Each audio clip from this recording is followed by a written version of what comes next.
So let's do that. Yeah, Let's Beth, we're get going that, to give you some ammo. let's get that nice bit out of the way so that we can kick on. And awesome. Thank you so much to everyone for joining. I will try and keep an eye on the waiting room and let people in and multitask, which I'm terrible at doing.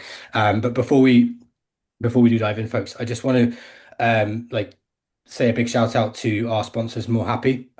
We are here to talk about making manager development more successful. So it's perfect fit for today's sponsor. So we are if you're here to you probably good chance you're here to share some or hear a little bit about solving some of your manager related headaches. You really should check these folks out. They are fully focused on turning your managers into coaches by focusing on continuous development over one-off training that's, let's face it, like usually pretty often quickly forgotten. So your managers get ongoing monthly masterclasses, unlimited on-demand access to over 100 ICF accredited coaches at a really ridiculously affordable monthly cost.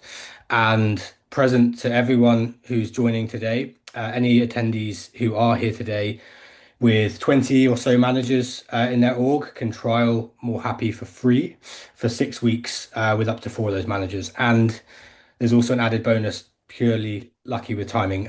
More Happy are at the end of Feb running three special modules of coach training from a chap called Robert Stevenson. He's the former director of training from Animas Coach Training Center. And they'll be talking about teaching things about how to ask questions, listen, and structure conversations like a coach.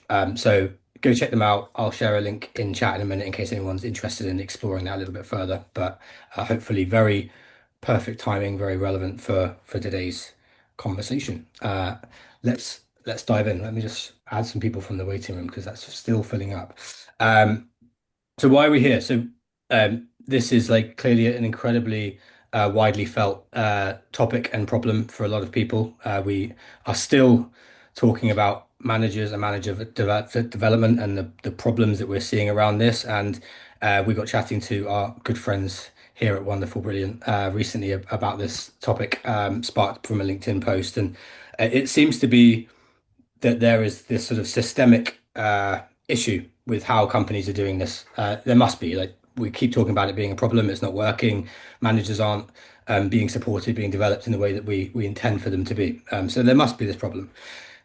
Contrary to the slightly spicy title and topic of this, we're not at odds with each other in terms of how we do this. Actually, we're quite aligned here on this call with what we think that problem is. And to anyone who's joining here today, on the defensive, ready to protect and like fight their corner on leadership programs, we don't believe they're dead. We do believe they're incredibly powerful and useful, and a lot of the content that some of these amazing training providers out there provide is incredibly good. Where we agree that there's a problem and a real gap is in how that training and that learning is applied when you get back to your business. There's a real problem with how we actually embed that and make that sticky long term, and also a problem before that training happens with how we design our workplaces, how we design the role of a manager, and some of the like really like tangible things that we're going to try and get stuck into today as well. So huge gaps there. We're gonna spend the next 45 minutes or so talking about like how we can close that gap and hopefully send everyone away with some really practical ideas for how they can think about designing the role of a manager a little bit better, but also how they can make this stickier longer term. So, very pleased to be joined by a few very amazing minds.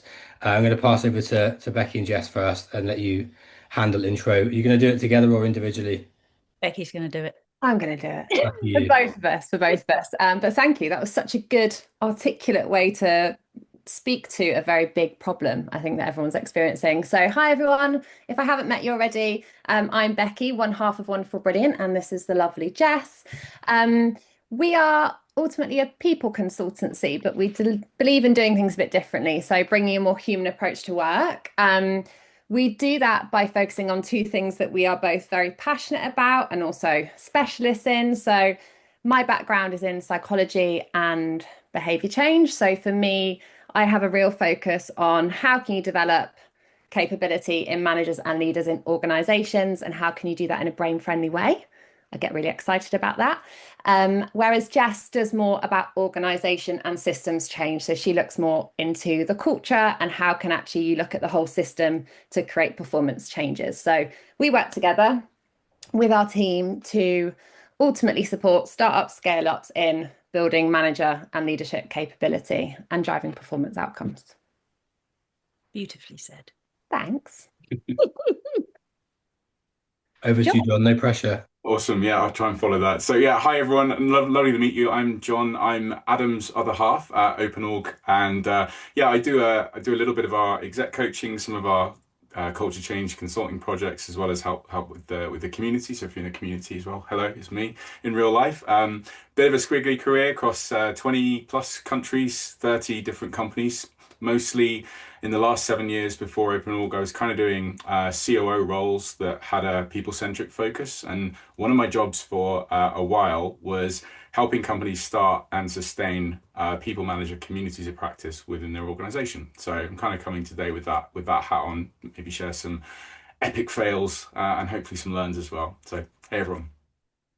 I just learnt loads about you that I didn't know. Yeah, me too. Really nice. I try and get John. Been trying to get John onto more of these so that everyone can realize how smart and clever he is and how As useful well he as is being super behind the scenes. But Stop it. I'm blushing. also incredibly useful to have behind the scenes, building some very cool stuff for OpenOrg. So thank you for joining today. Yeah, thank you folks. Awesome intro. So let's dive in. So I don't want to spend too long on the problem because like I think we all agree that there's a problem and we want to get stuck into the really good stuff. But let's just spend like a little bit of time on like why, from your perspective, Becky and Jess, like why are we still talking about this? What are you seeing when you speak to companies every day, and what's your view? We, I think we see a huge amount of people coming to us looking for a solution where they haven't sat in a problem for long enough. So they're sort of, quite often a client will come and they'll be like, our managers aren't holding people to account enough, or we need a program because we've got X problem. And actually, what we're finding is that the longer that we sit in discovery with them and help them to really identify what their problems are, the better tailored a solution can be. So I think what's happening a lot is that a leadership program is a quick tick box to chuck in, and potentially the system that then sits around that and the real problems aren't being identified. Yeah, we sort of try to get our organizations that we work with to flip it on its head and go, well, actually, where are the problems that you're seeing? And leadership development might be an answer to that problem, but actually starting with the real problems and working backwards from that, as opposed to chuck a solution quick because we're really busy. So it's speed and pace of what's going on is kind of forcing people to jump forward too quickly, potentially. Mm. Yeah, I think there's also this approach, right? We've got to consider the world that we live in, and we are seeing that everything is moving at a faster pace than we've ever experienced before. We know that innovation is happening quicker. We know that companies are having to shift and adapt quicker than they ever have before. And that gives a layer of complexity in a time when most people are accidental managers. So, you're trying to fix a problem that probably isn't the problem, and you're also trying to do it with traditional means when that's just not going to cut it anymore. Yeah, and do it too quickly. So quite often I'll say, we've got this amazing program that we run. It probably, with all the proper gaps in between, et cetera, it's going to take about 6 months. And your client's going, oh, well, maybe, and our workshops are all about 3 hours long. Could you just chuck them all together and we just do it in a week? So there's this like, got to do it now, got to get people through it. We want all of this stuff in the program, cram it all in and do it in less time, and don't have the gaps to let people kind of bed in. So it's that sort of, we want the all singing, all dancing leadership program to fix everything for us, but with not very much time. Is that worse in like startup scale up space, do you think, than elsewhere? I don't have as much visibility to like corporates, but like the accident manager thing, I've seen that a lot. Like startups sort of just don't have that manager layer. So the first thing they do by default is like look at their existing team and say, who could we promote? And that the problem sort of starts there, which we can dive into in a minute because there's a lot around that space. I think that causes a lot of early problems. But then we talk about like the speed of and the lack of capacity, which is like a classic startup thing. But do you see that in larger companies as well, or?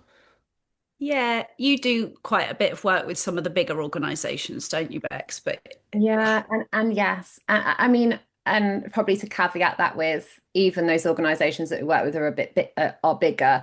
We've worked with them from that scale up phase, right? So they're all still kind of living in it, even though I'd consider them to be a bigger organisation now. And a lot of that means internal hires, and a lot of that means promote somebody because they're an incredible individual contributor, but it doesn't mean technically they're going to be a great manager. And therefore, there's a real soft skill lack. There's a lack of those soft skills, but also a lack of, I suppose, maybe motivation and engagement as to how to do management well. Sometimes, not always. I guess there's also a thing, isn't there? If you're in a larger organization, we're probably our stakeholder is L&D and not a people person or an ops person or a founder. So there's I'm generalizing and it's definitely not all the case, but maybe a little bit less education around like how learning works and should be built because they're people that have got lots of experience in the L&D space. Maybe they've done courses and they've learned, models and that sort of thing.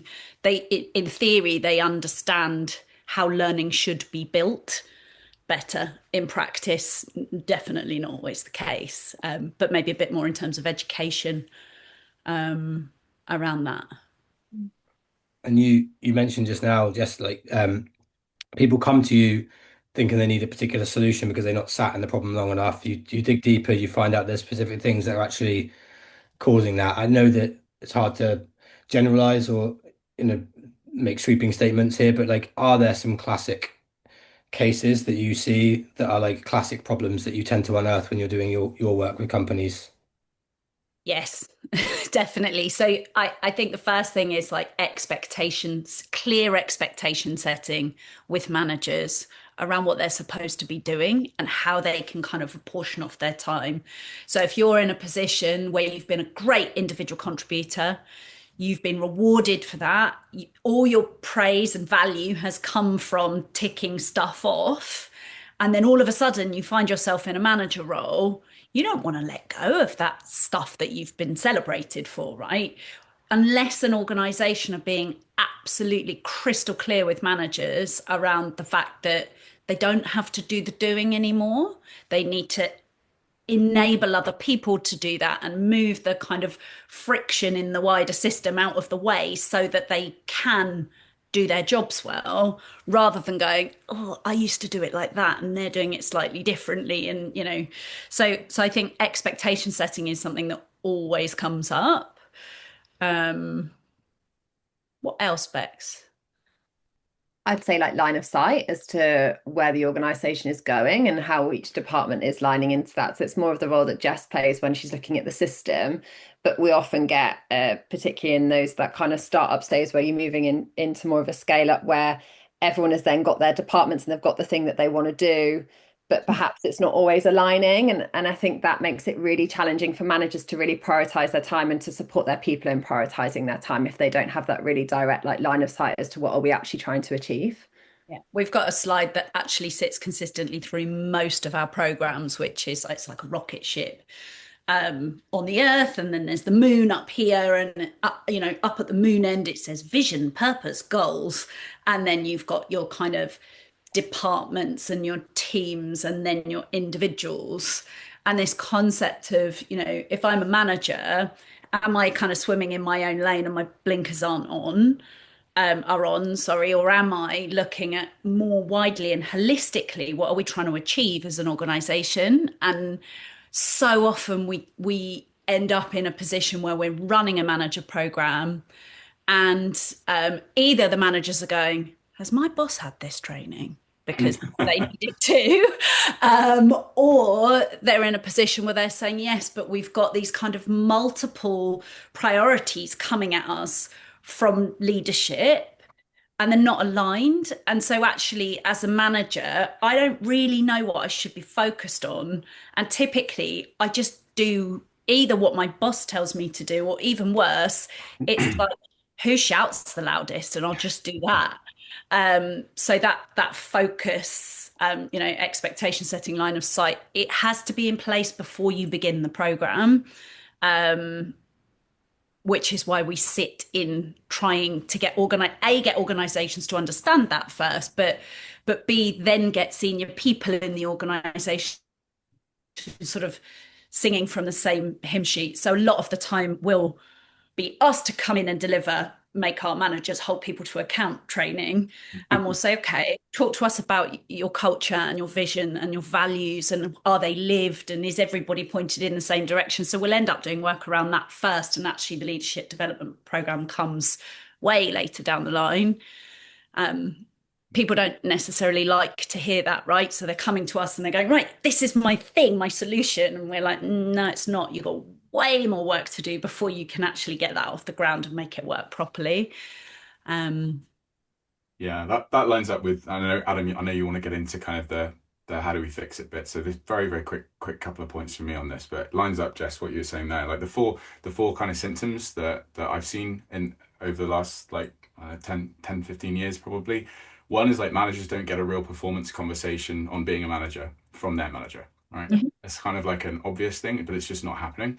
Mhm. Second is like a really beautiful role definition for a manager, beautifully documented, beautifully communicated, but it's like a complete far cry from reality. It's Mhm. like it's not real. When you go and speak to a manager, they're like, that's a joke. That's not how it's done here. I don't have time to do it like that here is often the key one, which links to kind of point three, like the capacity allowed to perform the role is like versus what is expected of them in their day job if they're hybrid from their manager. That's often like the other like big kind of tension that's like this big elephant in a room that kind of stops anyone doing it how it's supposed to be done here. And then the fourth thing I think you kind of covered as well is like that project mentality of like I've got this thing, I need this thing done. Can I bang in the solution that's the training program or the L&D program? And it's kind of like, well, this is maybe a bit more of a continuous endeavor, and Mhm, mhm. solutions should be Yeah, aligned to that. So yeah, agree. Absolutely. And like, yeah, we do want to get into the how to fix it, but like we're getting into that quite nicely actually, I think, because I'm thinking about this as like a sandwich in my head at the moment, with like the program itself in the middle, which we're actually like aligned that we're not here to talk about the programs themselves because we are like happy that there's some great stuff that is delivered out there, but there's almost like this checklist that you're talking about there, Jess, of like before you even think about doing a program with your managers or doing any sort of training, you need to have these things in place.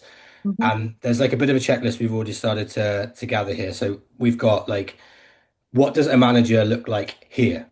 To mhm, your point, John, like r really good role definition, and I don't mind saying like 85+% of the companies that we speak to and work with and help when we ask that question, like there is nothing documented. mhm, There's nothing in place. There's no clarity on like what a manager actually does here. And what I'm talking about there is like a breakdown of like percentage of time they should be spending as a manager versus an IC. And mhm, most of these occasions, we realize that actually you've designed a role, or not designed a role, in fact, but like the role that has ended up being a role that is almost impossible to do well, because there's just simply not enough time to do it all. So there's like a role design piece, which I think companies need to look at first, and having that tangible role definition and job description effectively in place is key.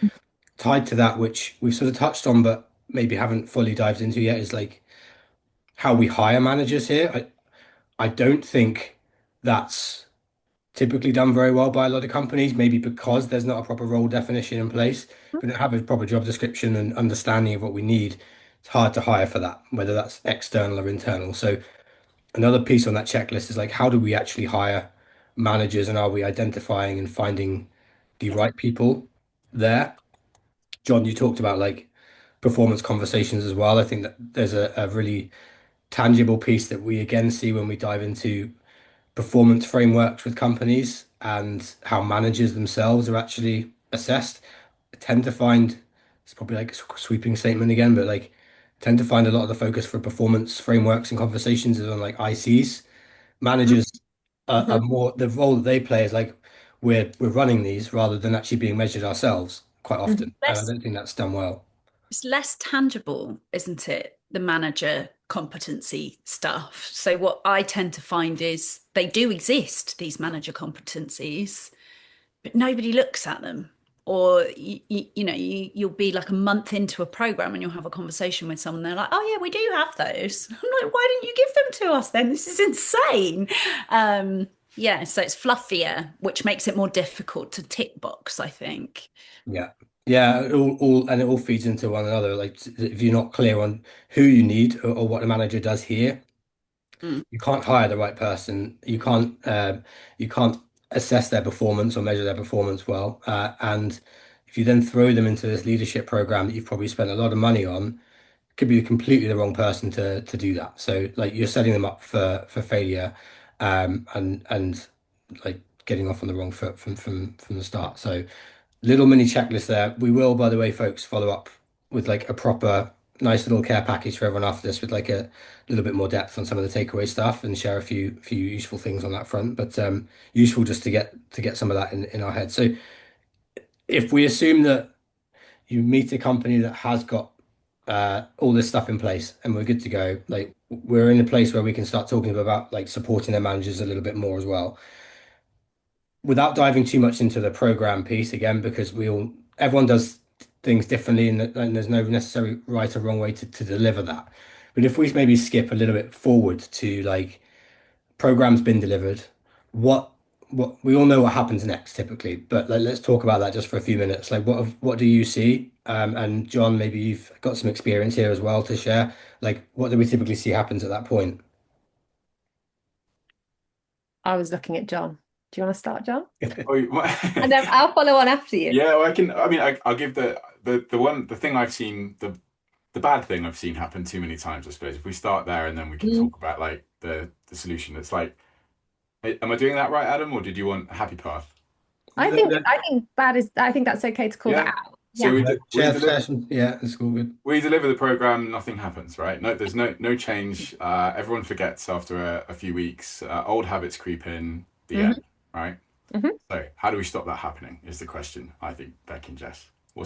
What are the best practices and things that you've seen that make that really effective? We talked earlier on, didn't we, about Venn diagrams? So I think there's probably two bits for us to talk about. The first is the Becki side of things, which is about exceptional learning design that is spaced and gives people an opportunity to come out not overwhelmed. And then the second is the systemic stuff. So do you want to go first, Bex? Yeah. Absolutely. So let's say you've delivered your learning program in a way that has built individual capability because it's brain friendly. We can dive more into what that looks like if people want an understanding of that. But you've designed it in a way that individuals can actually leave with a growth in knowledge and apply those behaviors in work in their day to day. And then once you're looking at the end of the program, my belief, if it's gone well, would be that they're already doing some of that stuff, because if you haven't, they're not going to remember it.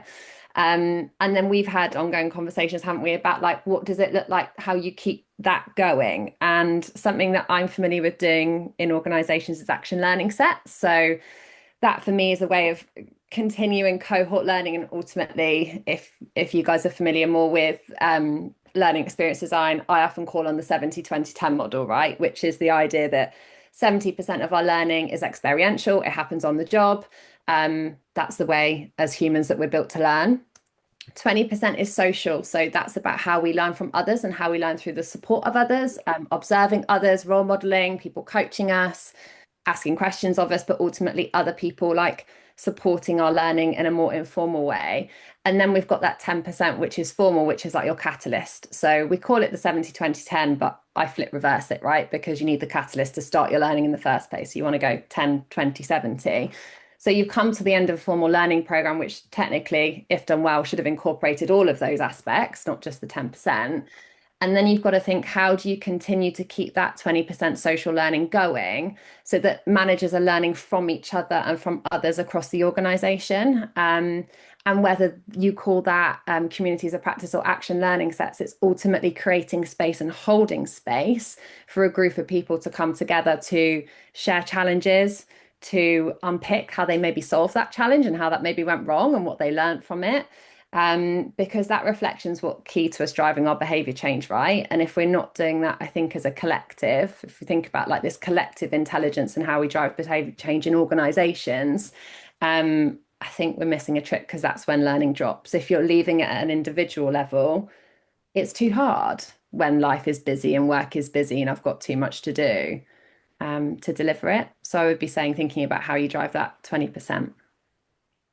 And we do that in the programs as well, right? So in all of our programs, people are buddied. We use a psychometric profiling. So we use insights and we'll buddy you with someone who's opposite to you, and you'll be encouraged to meet in between sessions. So right from the beginning, you're driving that kind of discussion based, bring real life, attach it to the skill stuff that Becki and Jess are forcing us to practice in the sessions. We've actually had a go of it before, and then going back to work, and buddies are meeting between the sessions. So that's almost a drip feed of the beginning of share your experience, talk, discuss, and then that carries on afterwards, like you said, in communities practice or action learning sets. The other thing I think that's important to touch on is with an action learning set, for example, the way that action learning sets work is that people are coaching one another. So again, the content of the program, and here I am with my Venn diagrams again, the content of the program, i.e. we run a session in our leadership program that teaches coaching skill and gets people bought into why to do it. Then you kick off your action learning set after that once people are skilled, which is why, when we first started talking about this, I was like, communities of practice are really, really important, but you have to have the skill development there to kind of, there she goes again, there's my Venn diagram, to kind of hit both sides, because otherwise you're in a place where you're like, okay, well, I don't know what I don't know. So we're building skill to then allow that thing to kind of keep going. Yeah, I love that. I think there's another thing here as well that's quite cool though, is that on that skill piece, say you've not been able to kind of like afford a program, or you're quite a small, like you're a smallish company. I think one of the things that you can do, that you can kind of bootstrap yourself with that, like that community practice, bringing all your managers together, is you maybe have at least like one, like, or two very like skilled and experienced managers, and just bringing them together to have that space together to share those problems like you folks are talking about. That can be like a very like cost effective but elegant kind of solution to make sure that you get like consistent manager experience, but also you get kind of experienced managers helping to coach and mentor less experienced managers, which is a wonderful thing. So I think it can work with both like entry points, but yeah, I agree with you folks, like the having the skills foundation first like makes a bunch of sense, and if you can afford to do that, I think it's definitely the way to go. You stole my next question a bit as well, Jess, which is good. But like one of my questions is going to be a bit like, where's the responsibility lie here? Which is like a bit of an objective, a subjective point of view, I think. But like, are there enough providers out there around this sort of leadership development space who are doing enough to like help companies embed this post program? And if not, like, should they be? You've sort of already said that this is a big part of the focus for you both, which is what you do. So I won't make you answer that because the answer is probably obvious. But what I'd love to know, I suppose, is like at some point you have to roll off. At some point you have to leave this company to do what they need to do. Can't be there forever. So that is the really critical moment for me. Like as much as you help with starting to create these habits, and how do you do that really well? If I'm a people leader watching this call and I'm like, cool, I've spent the money on bringing someone in, I've done the training, done it in the right way, but now we're on our own. How can they do this really, really well? Get the leadership team bought in, because people don't listen to us people leaders, do they? Really, we need them. We need to have people at the very top of the organization, like everybody's favorite person, or the person that has the biggest ear from people, and help them to understand the benefit of prioritizing this stuff. So, we've had feedback when we've done pitches to organizations before, and we go in with this beautiful slide, and it's got all these different blobs on it of like, you're going to do buddying, and you're going to do action plans from each of the sessions, and you're going to have a performance plan at the end of it, and we've got coaching and all this stuff. And actually, I think what happens quite a lot is that a leadership team will look at that and they'll go, too much time. Our people don't have that much time. So I think for people leaders to be able to help their C teams to really understand the benefit of, it's not loads and loads of extra time outside of and afterwards. It's weaving what they're learning into their daily practices and improving them. And so if you've got leadership on board and you've got that line of sight bit happening, then the right messaging, prioritize this stuff, make sure you do it, checking in one-to-ones, all of that sort of thing starts to happen a bit more organically and holistically. And there's little things that you can do. So, at the beginning of a program, we record over a Canva deck a before, during, and after for the managers, which is like, hey, your person's coming on this program. Here's the stuff that they're going to learn. Here's what you can do with them before the program. As it's happening, here's a few questions, coaching questions that you might drop into a one-to-one. And then afterwards, they're going to present a performance plan to you, ask them how it's going, help move the friction in the system out of the way so that they can actually do this stuff. So I think if you've got a leadership team bought in and they're cascading the importance of it throughout the organization, then it becomes this kind of moving feast that everybody's on board with. If you haven't done that, the people stuff gets blocked by what is supposedly the performance stuff. Now, we know that those two things are, one and the same, but I think if it's not prioritized by everybody, it just falls flat. Should you start with the leadership team then? Like, should they be the first ones who go through any sort of training program? Because again, what I see whenever I have these conversations is like it's the middle managers or the junior managers who get all the flack for like not doing their job well enough, or they have a manager, as John mentioned earlier, who like often isn't doing their job very well. And that they have a manager, probably the CEO or founder, who's doing a terrible job at being a manager themselves. So like if you put all your effort into developing more junior team members, you're probably doing it the wrong way, is my gut feeling. That's a real interesting question.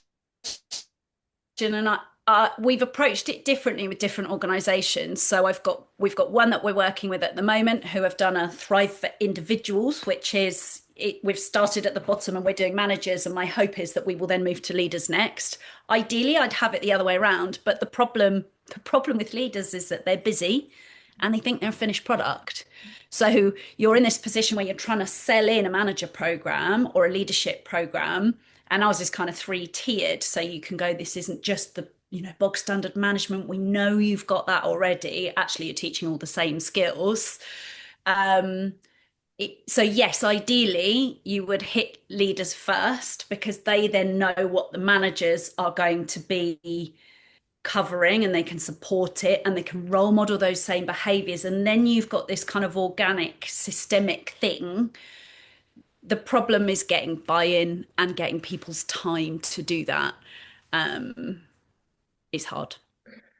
I'm going to put you on the spot a bit here, John, because like you've done this a number of times in different companies and places. So like if you're a people leader, you've done the training, you're left on your own now a little bit, but you haven't necessarily had much help to set up what you might call like a community of practice or whatever. How could a people leader do that? Are there some like not easy, some like initial steps that they could take to try and get some momentum going to get these set up and make it sticky?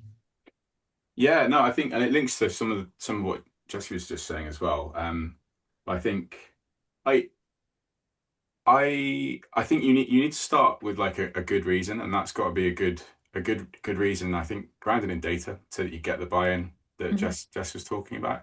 I think my favorite way to do that is to, and it depends on the role of the manager in your organization, of course, but like sweeping statement. to some extent, it's about enabling the people that kind of work with them, right? So it's a kind of enablement, productivity, ways of working blend usually. So first job, I think, is to surface the impact that they could be having if that role capability was like 10x. Hmm. Hmm. And so a good data set to go after is, a few folks have heard of like team health checks. Nods. Okay, cool. We can send a link to that in the post read, but like that's a great thing to do as a first step, because what that shows you is across every team in the organization, basically like whether their environment is setting them up to success to deliver the goals that the company needs to be delivered. Hmm. So already you've got quite a commercial data set. Then you've got a data set without anybody to, action, right? Which is a problem for an exec. So that's a lovely segue into, well, this is kind of the measures of success of people management that we should have, that we don't have, showing us some thematic problems across teams. Those teams in function A have a, they don't feel like they're actually getting any support, like removing systemic issues or blockers from senior management. This other team, have a prioritization problem. This other team, and so forth. You get that like really rich set, and that's a kind of ramp into like, okay, well, shouldn't all the managers kind of get together in the company to like focus on this and figure out like what we're going to do about it? And that as an inception point to just getting people Hmm. managers together to look at something together, like a shared set of measures, that I think is a great ramp into this idea of, hey, we've just done this really good session together where we've looked at all the things that, are within our role profile, and we figured out some stuff together. Why don't we do this kind of meetup every month? Hmm. And then it's like, okay, well, next time we meet, what should we talk about? Well, let's talk about like the actions that we agreed and that communicated to the teams, like whether they had an impact. And now we start to get learnings. What should we do next month?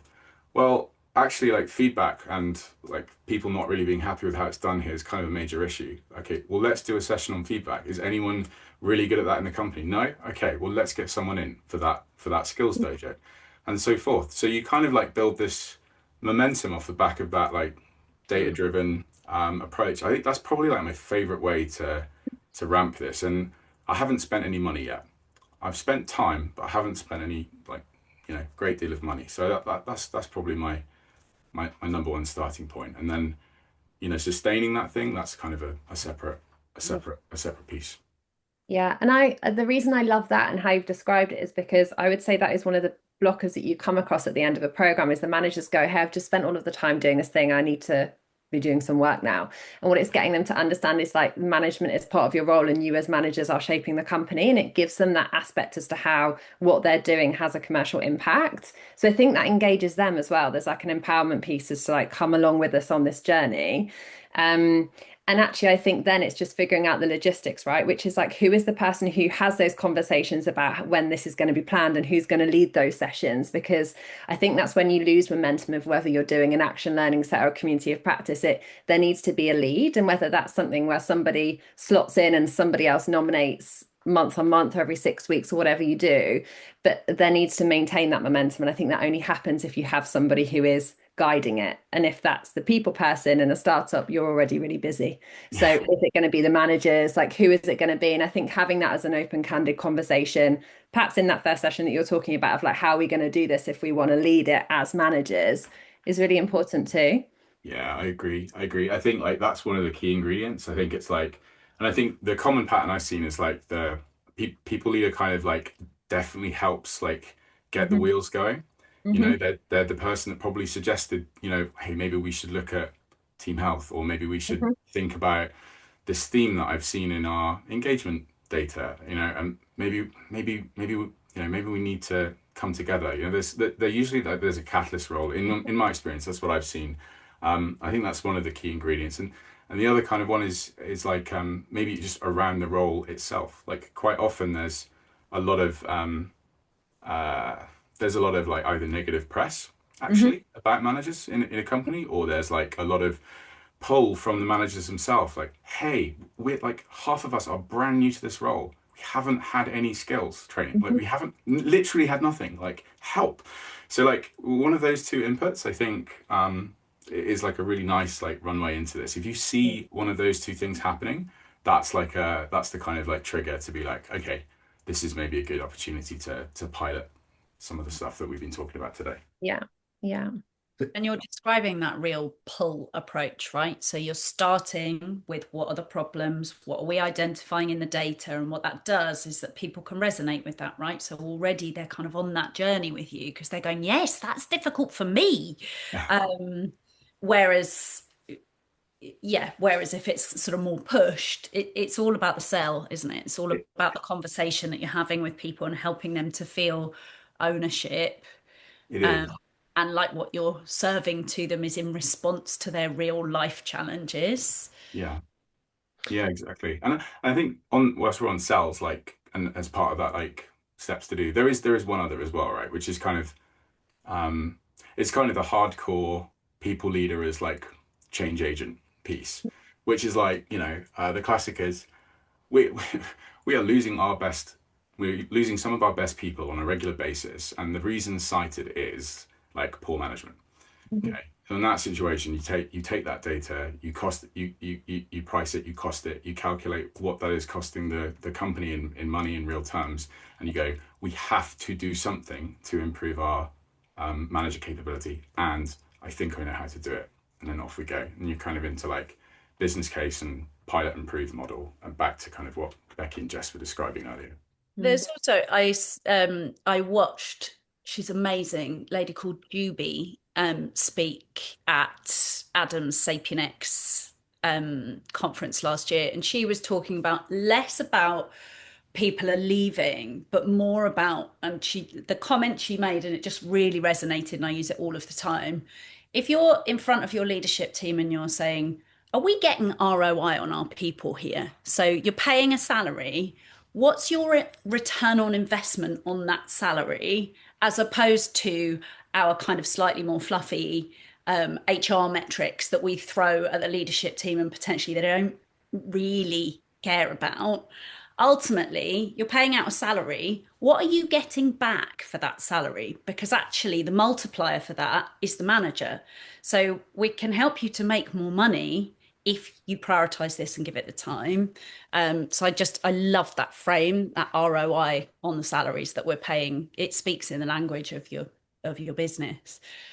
There's like there were two like useful tips, I suppose, that when I think about like trying to keep the momentum up moving forward and make this work post program, there's two things that sort of I've seen or come across a lot. One of them links a little bit to your point there, Jess, which is around like accountability and performance, which again I do find becomes like really blurry with managers. So I can't tell you how many times I've faced a question like from a people team of like, how do we get managers to do one-to-ones? It seems crazy that you'd have to sort of ask that question and find ways to get people to do it. But my like slightly blunt response sometimes is just like tie that explicitly to performance. Like if you miss one-to-ones, you will not get a pay rise, a promotion. You will get a low mark on your performance review. Like, this is how we measure your performance as a manager, and part of that is one-to-ones, and how many you do and how many you miss is a big part of that. And it's a little bit carrot and stick, but I think like you sometimes you just have to like take that route to make people care about it. It is dependent on making sure your role has been designed properly, like at the same time, so you can actually do that work. So if it hasn't, then it's not so much on the manager. But I think if people are maybe in this place where they've already done some training and some development, but they're finding problems with managers still, Mm. I'd encourage them to really look at their performance like measurement specifically with managers and ask the question of like, are we actually keeping managers accountable and do they understand what they should be doing? And can we find ways to do that when you think about the ROI piece? The other the other piece that we've used a few times, which I think is a useful exercise just to keep you revisiting this a little bit as well. We use it in different ways, but like John, I've heard you talk a lot about like running like week in the life of like exercises. So like we do this for people teams a lot. Like look at sometimes like sit down and like review like what's your last week look like typically, and like are there things you're getting sucked into that you shouldn't be based on the scope of your role, and how can we like think about that moving forward? Because again, you come out of training environments, you get stuck back into work, your role mutates and evolves a little bit over time in any sort of role, but managers in particular, before you know it, you've had two or three more people thrown into your team, your capacity and your limits are changed. It's really useful, I think, to get your managers to sit down and just like take a bit of a snapshot on like where am I now? And do I have to like feed anything back into how we design this role or our team or Mhm. whatever? I don't think enough people do that, so that's useful to maybe take away. Yeah. Just gonna have a quick peek at chat because I haven't really looked at chat much, and I Couple of oh questions wow, going. there's a few questions coming. So we're hitting 10-2, so I think there's maybe a good chance to like maybe cover off a few questions here. I'm just gonna like grab the Good. first one that I've seen, if that's okay. Apologies if it's not the first. Um, Elliot has asked like what strategies ensure leadership training resonates with both Gen Z, I don't know which one the right one. Need for purpose and older generations need for structure. Ooh. Great question. We're Okay. both going to be like, let me answer. No, you do Oh, it. and you can do it. I've shouted my mouth off low. I think it's a great question, Elliot, because ultimately we know that we're in the first workforce that is spanning 5 generations, right? And if we're not considering generational intelligence and how we're interweaving that into our managers' approach, then we're missing a massive trick because we need managers to have the ability to engage different generations and ultimately come at it with a human approach, as they've all had really different experiences and upbringings. So Gen Z absolutely have this need for purpose, and that goes back to what Jess and I were calling out earlier when we talked about line of sight. I think getting them to understand that managers play a huge role in connecting what the organization's mission is with what those individual contributors or managers, wherever the Gen Z sits, is delivering is really important. But also getting to know what their purpose is, like why do they show up at work? So there's it ultimately pulls into the age-old motivation piece, which you're going to build hopefully into any management or leadership training. And then the structure still needs to exist. So the structure piece around what older generations are look for, we do need some structure around how managers behave. And that's calling back to what Adam was saying before. Like if that's missing, if we don't have what is a great manager here at X, then we're going to struggle to be able to call back to whether that person is performing. So I think, as a summary, interweave generational intelligence and understanding how you can get the best out of your people in a program, and the stuff that they need for that is hopefully going to come through. The interesting bit and what the question really speaks to is how do you then make the program itself, the setup of the program, work for both? And that's it, it's the same as how you get managers to work for both, is that you have to design to both.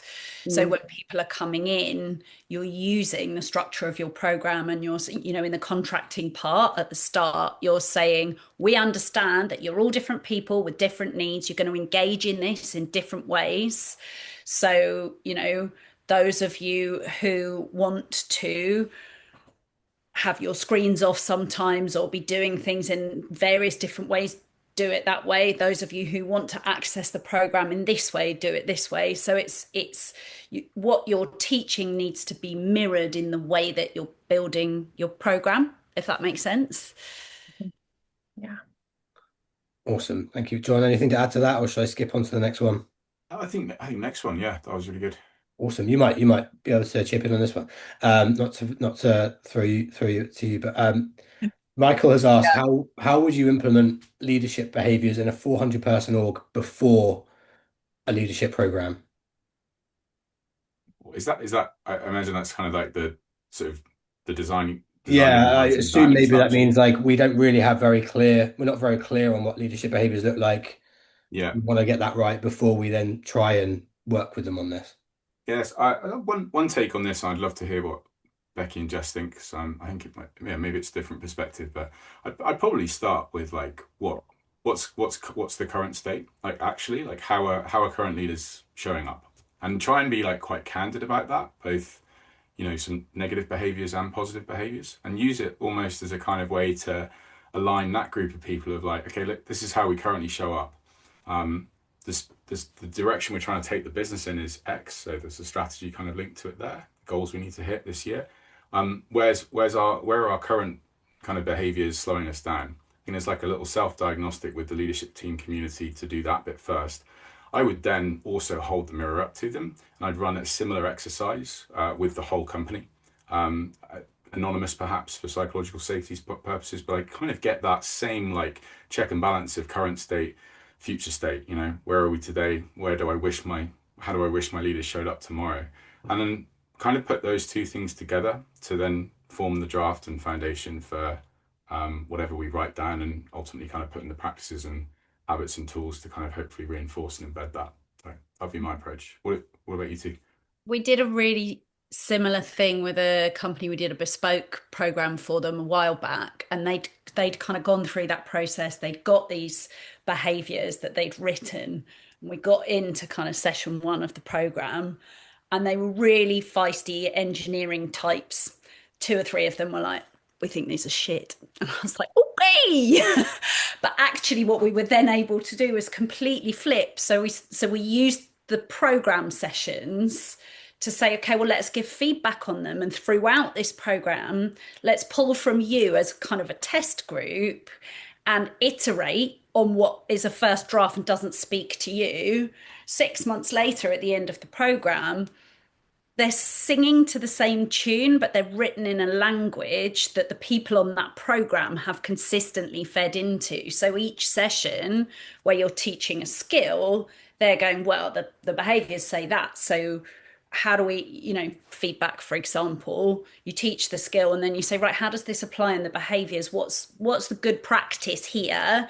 And how can we tweak it to make it work for you? Because ultimately those leadership behaviors need to speak to the people who have got to live them, not in this kind of senior leadership academic. It felt too far removed from the people that were actually having to follow them. Yes, you kind of start with leadership and then feed it through and do that pulling, just as you were talking about with your program that you talked about earlier on. Yeah. And I think both work. And I think actually the summary of those would just be, if you're going to pull it together, take a pilot cohort of people to play it with, particularly with an organization that size. Like, it needs to be played back to the people in whatever regard that looks like, so that they can feel whether they connect with it or not. And then you tweak it and then you launch it out to a bigger community. Do a lot with focus groups around that stuff. So pulling together a group of people that are like somebody who's being managed and who's new to the organization, somebody who's been there since the start, somebody in leadership, ahead of different teams, and using them to kind of feed things through as a sounding board. Love it. Thank you. Folks, we're not going to get through all the questions because there's a good few others on there. We may be able to like quickly cover off one more. So I'm just going to come to Camilla's quickly. She just asked like about building habits as leaders and managers. Like, are there any like really effective like ways to do that? Tools that you've ever like, not necessarily physical tools, but it sounds like, but like mental tools, etc., that you might use to help encourage that? Go on, Becki. Ultimately, whether it's a tool or not, you've got to build their self-awareness. And I think that's why that needs to underpin any work that you do with managers, right? So if they don't have a level of self-awareness to understand how they're showing up, why they're triggered by certain behaviors, what their behavior is doing and an impact to other, then you're not going to get them to shift their habits, because they're not going to understand the impact the habits are currently having. So we use insights as a psychometric. We find it really useful to help, I suppose, get under the layers of managers and leaders understanding kind of how they're showing up and what that looks like in terms of their color energies. They're over there, the blocks, and using 360 feedback to layer into that. So I just think it's that self-awareness building and using tools to help with it. And then coming out of the other side, once they've got that awareness, it's like, what's one thing that you're going to do coming out of this program? Not, I've rewritten my whole job based on this 3-hour workshop and I'm going to go back and change everything. It's like, take one tiny little thing and helping people realize that if I did one tiny thing and I did it consistently every day till we next meet in 3 weeks' time, you're going to achieve more than writing an A4 page of actions that you don't really believe in. I think one thing to just add on that as well, after program, is like the thing that I've seen that's the best ROI for that focus has been some form of continuous coaching with managers. It's almost like act as an accountability loop. So slightly macro point, but like that is, I think, one of the best ways to make stuff stick. Accountability then, isn't there? And an opportunity to talk about it going wrong. Exactly. Yeah.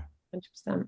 Adam, I know you said we might not get to all the questions, but we've got some really great questions. Can we, as a four, can we maybe go through them after the call and then we can respond in the post read? Is that Yeah, that's what I was gonna say, folks. Is like I did do a good job at first of like trying to like note down a really nice checklist that I could come back to towards the end, and I've just lost track of that because there's some really good stuff there. But we will capture it in the recording. I will put together like a really nice like care package follow up one pager for folks, and we'll try and come back to any other questions as well that people have asked along the way as well. So really appreciate your time, the three of you. Thank you so much. Thank you to everyone for joining and listening and asking questions.